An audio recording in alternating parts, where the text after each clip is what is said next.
Hello friends, welcome back to my channel. Just ఇప్పుడే కరా movie complete చేసా. ఈ మూవీ చూడడానికి కొన్ని ఇంట్రెస్టింగ్ పాయింట్స్ అయితే ఉన్నాయి.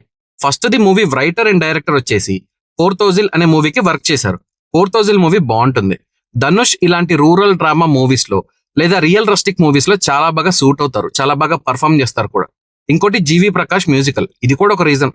అండ్ ఫైనలీ ట్రైలర్ చూసాక క్లియర్ గా ఉండింది ఇది ఒక హైస్ట్ మూవీ అని. సో ఇన్ని ఇంట్రెస్టింగ్ థింగ్స్ ఒక మూవీ నుంచి ఉంటే చూడకుండా ఎలా ఉంటాం?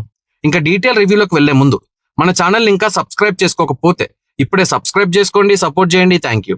స్టోరీ అరౌండ్ 1980s లో స్టార్ట్ అయ్యి 1990s లో రివాల్వ్ అవుతుంది. సో మనకి ట్రైలర్ లో చూపెట్టినట్టే హీరో ఒక దొంగ, బ్యాంక్ రాబరీ కూడా చేస్తాడు. కానీ ఎందుకు చేయాల్సి వచ్చింది?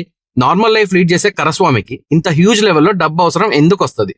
దానికి ఉన్న రీజన్స్ ఏంటి? దాని వెనకున్న ఎమోషన్ ఏంటి? ఫైనల్ గా ఎలా ఎండ్ చేశారు అనేది మూవీ చూసి తెలుసుకోవాలి. బేసిక్ గా మూవీ స్టార్ట్ అయిన పాయింట్ చాలా ఇంట్రెస్టింగ్ గా ఉంటుంది. హెజిటేషన్ అనేది లేకుండా హీరో క్యారెక్టరేషన్ లోకి వెళ్ళిపోతుంది. హీరో క్యారెక్టర్ ఏంటి అని మనకు తెలుసు కదా. వెంటనే ఒక కీ సిచ్యువేషన్ కూడా ఉంటుంది. ఇలా స్టోరీలో వెయిటింగ్ అనేది లేకుండా ఆన్ పాయింట్ వెళ్తుంది. అలా ఫస్ట్ హాఫ్ వరకు చాలా ఎంగేజింగ్ గా ఉంటుంది. కొన్ని సీన్స్ సీట్ ఎడ్జ్ కి తీసుకెళ్తాయి.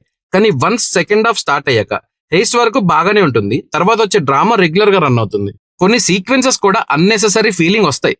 నా వరకు ఇదే మూవీని ఒక 20 minutes ట్రిమ్ చేసి ఉంటే ఇంకా ఎంగేజింగ్ గా ఉండేది. 2 hours 40 minutes రన్ టైం అంటే అంత ఈజీ మ్యాటర్ కాదు.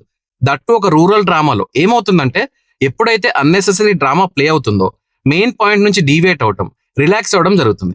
అలా కాకుండా ఇంకొంచెం గ్రిప్పింగ్ గా ఎడిట్ చేస్తే చాలా బాగుండేది. కొంత రొటీన్ స్టఫ్ అయితే ఇంక్లూడ్ చేశారు. ఒకటి పోలీస్ ఆఫీసర్ ఈగో.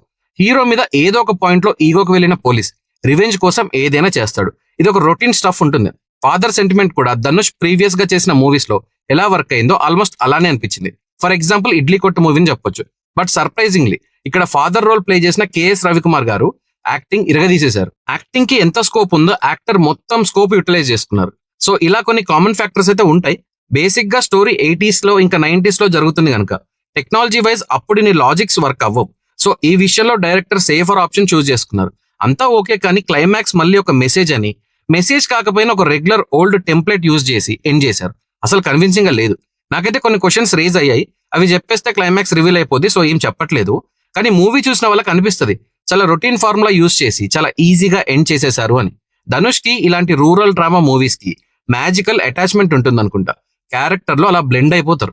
సో ఇంకా performances wise Dhanush did decent job. Kara role ని జస్టిఫై చేశారు. మమితా రోల్ కూడా మూవీకి ఇంపార్టెంట్, బట్ ఫస్ట్ హాఫ్ లో ఉన్నంత స్క్రీన్ టైం కూడా సెకండ్ హాఫ్ లో ఉండదు. రోల్ ఇంపార్టెంట్ బట్ పెద్దగా యూజ్ చేసుకోలేదు. కేఎస్ రవికుమార్ గారు సావ కొట్టేశారు. ఒక రేంజ్ యాక్టింగ్ చేశారు. మూవీ మొత్తానికి ఆయనే క్రూషియల్ రోల్ ప్లే చేశారు. సూరజ్ గారి రోల్ ని ఇంకొంచెం బెటర్ గా డెవలప్ చేయాల్సిందే. ఇంకొంత కాస్టింగ్ కూడా ఉంటుంది. అందరు బాగానే చేశారు. ఇంకా టెక్నికాలిటీస్ విషయానికి వస్తే music by GV Prakash. BGM బాగానే వర్క్ అయింది. సాంగ్స్ అంత రీచ్ కాలేదు. బీట్ సాంగ్ ఒకటి బాగుంది. సినిమాటోగ్రఫీ కూడా బాగానే ఉంది. ప్రొడక్షన్ వాల్యూస్ కూడా బాగానే ఉన్నాయి. Writer director Vignesh was good. కాకపోతే రైటర్ గా ఇంకొంచెం వర్క్ చేస్తే బాగుండేది. సో నా ఫైనల్ వర్డిక్ట్ ఏంటంటే హైస్ట్ సీక్వెన్సెస్ బాగానే ఉన్నాయి. యాక్టర్స్ యాక్టింగ్ కూడా బాగుంది. బట్ డ్రామా కొంచెం బెటర్ గా డెవలప్ చేస్తుంటే ఇంకా బాగుండేది. రొటీన్ ఫార్మాట్ లోకి వెళ్ళిపోయింది. అండ్ ఎక్కువ సర్ప్రైజెస్ ఎక్స్పెక్ట్ చేయకపోతే బెటర్. మూవీ బాగానే ఉంది. ఈజీగా ఒకసారి ట్రై చేయొచ్చు. మీరు మూవీ చూస్తే మీకు ఎలా అనిపించిందో నా కామెంట్స్ లో మెన్షన్ చేయండి. నా రివ్యూ నచ్చితే సబ్స్క్రైబ్ చేసుకోండి. Thank you for watching.